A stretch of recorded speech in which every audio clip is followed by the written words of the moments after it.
guys, it's Christina.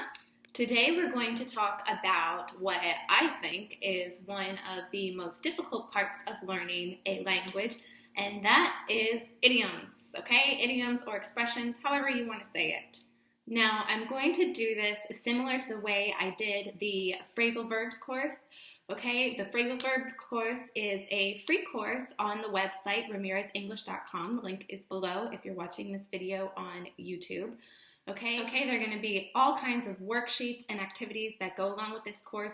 It's going to be really cool, so definitely check it out. Okay, so all of these are going to be very common idioms, okay? I'm not going to give you idioms that you would hear back 30 years ago or even 20 years ago, okay? These are going to be idioms that you use today. Okay, so our first idiom that we are going to learn is piece of cake.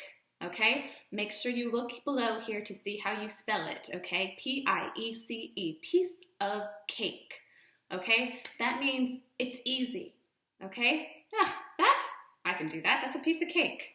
Learning expressions and idioms in English, piece of cake. Maybe.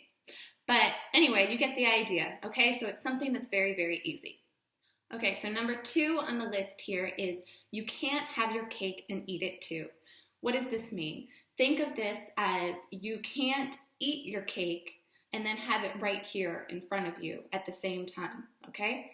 Once you eat your cake is in your stomach, okay? So you can't have it both ways. Think of it as if you buy a really big fancy house, okay? What happens? You normally have to work a lot of hours to be able to afford that house, okay? You can't be lazy and sit on the couch all day watching TV and afford a big, nice, fancy house, okay? Not in reality anyway. You have to work for it, okay? So you can't have your cake and eat it too. You can't have it both ways. Okay, so number 3 is on edge, okay? On edge just means really nervous or tense about something, okay?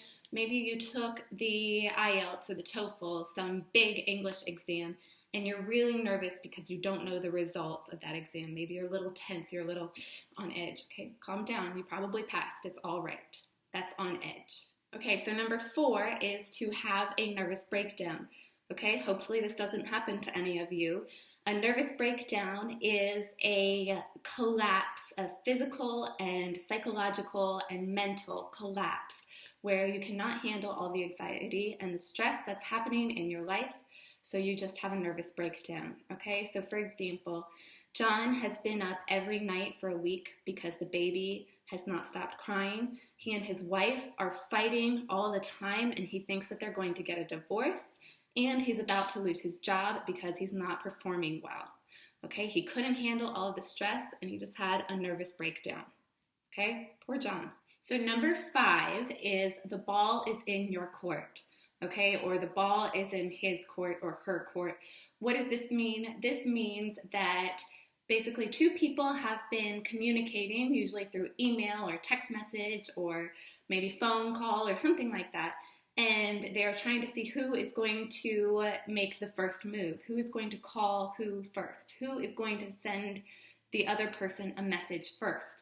Okay, so you hear it a lot when people are trying to get together because they like each other and they're going to start a relationship maybe. So you say, well, I don't know, I sent him a message, so the ball's in his court now, okay? But it doesn't have to be relationships. You can use it in any kind of situation. Maybe you sent an email to your boss and now the ball is in his court to respond to you, okay? That means you're not going to try to communicate until they answer you back. Okay, so the ball is in your court, or his court, or her court. It's in somebody's court. Well, guys, that's it for now. I hope you enjoyed this video. There will be more to come about idioms or expressions in English. Okay, try to use these as much as you can when you're speaking, when you're writing, right now so that you can remember it in your mind and you won't forget it later. All right, take care.